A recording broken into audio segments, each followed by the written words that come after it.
911, what's your emergency? Trainer down. The Orca has the trainer. We need help now. Those chilling words shattered what was meant to be a perfect afternoon. In front of hundreds of stunned spectators, a dream performance spiraled into a living nightmare. This is the story of Kael Morrison, one of the most respected Orca trainers in the world. A man whose final moments would force us all to confront the truth about captivity, trust, and the fragile boundary between awe and danger. He wasn't just another face in a wetsuit. He was a marine biologist, a behavioral expert, and a lifelong student of the sea. He believed in coexistence, in earning the trust of some of Earth's most powerful predators. But trust is a fragile thing. And on February 17th, in a show that began with cheers, Kael's final dive ended in silence. This is not just the story of a tragic accident, it's a reckoning, a piercing reminder that beneath the surface of entertainment lies something far more unpredictable. Let's dive in. Kael wasn't born near the sea, but the ocean lived inside him. Raised in San Diego, he would spend hours watching documentaries, memorizing whale vocalizations, and writing essays on marine life while others played outside. By the time he turned 10, he could name every species of cetacean. At 16, he was volunteering at a local aquarium, scrubbing tanks and studying behavior logs most interns ignored. At 24, he graduated with honors in marine biology. But it wasn't the academics that made Kael special. It was his empathy, his ability to feel the energy of the animals, his refusal to treat them like performers. At Ocean World Baja, Kael became the lead orca trainer within 3 years. He wasn't the loudest in the room, but when he entered the water, even the most dominant whales paid attention, especially Cairo. Cairo was the crown jewel of Ocean World, an 11,000-pound bull orca captured off the coast of Iceland as a calf. At 23 feet long, he was majestic and moody. His dorsal fin had collapsed years ago, a common sign of captivity stress. His scars told stories of dominance battles, boredom, and frustration. Over the years, Cairo had built a record. He ignored commands, floated listlessly, jaw popped at trainers, a known sign of agitation. But he also drew the biggest crowds. Cairo was money, and Kael was the only one he truly connected with. The bond between them was real. But real doesn't mean safe. It was a beautiful morning.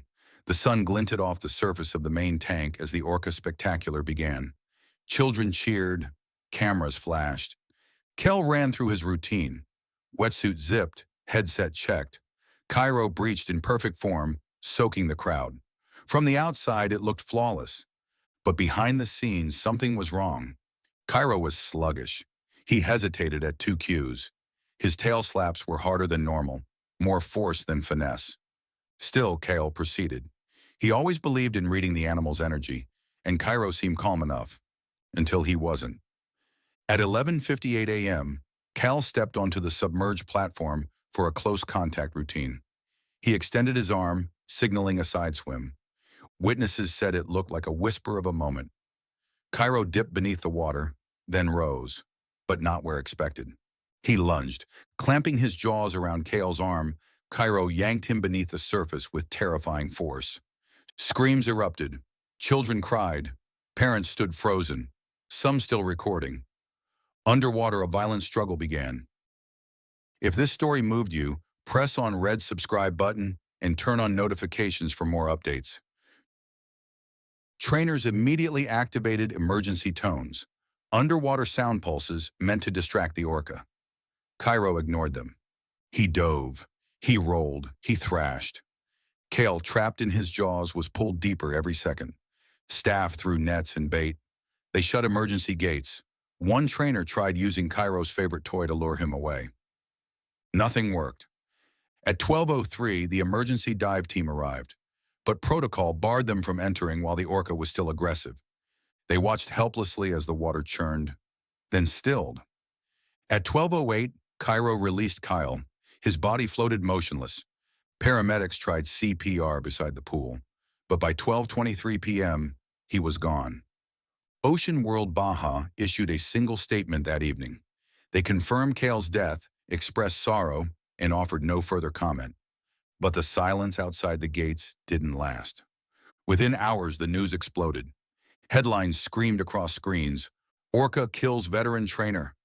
Tragedy at Ocean World. When trust turns deadly. Former trainers stepped forward. Some said Cairo had shown red flags for years. Others said management had ignored warnings.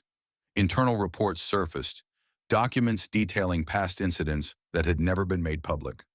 Kael's death wasn't just a tragedy, it was a scandal.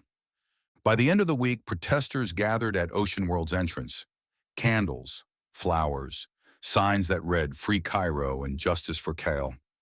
Animal rights organizations seized the moment, demanding an end to all captive orca shows. Online hashtags trended globally for justice for Kael. Ishak shut down Ocean World. Orcas are not entertainers. The public had seen enough, and for many, Kael's death echoed another, the 2010 death of SeaWorld trainer Dawn Bruncho. Another beloved trainer, another dominant male orca, another ignored warning. How many more? Kael's family was shattered, but they didn't retreat. They responded. 6 months after the attack, the Kael Morrison Foundation was formed. Its mission? Support marine mammal research, advocate for ethical animal treatment, and provide safety training for wildlife professionals. Ocean World responded too. In-water performances were canceled. Trainers were pulled from the tanks. A new department focused on mental enrichment. Outside experts were brought in, but many said it was too little, too late. Kael believed in trust, not control. He often said, "They don't work for us. We work together."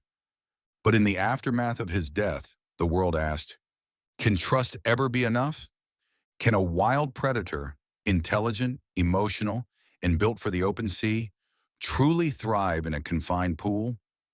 Marine biologists have warned for years, captivity alters behavior. It shrinks the world of an animal that once roamed 100 miles a day into a 100-foot circle. It breeds frustration and sometimes explosions of violence. Cairo wasn't a monster, he was a captive. Kael wasn't naive, he accepted the risk. But the public can no longer ignore what that risk truly means. Kael Morrison's story is not one of failure, it's one of devotion. He gave his life trying to bridge the gap between species, between power and trust. His death forces us to re-examine the way we see animals, the way we use them, the illusions we build in the name of education or profit. Behind every glass wall is a story, and sometimes it ends in silence. But Kael's voice isn't gone.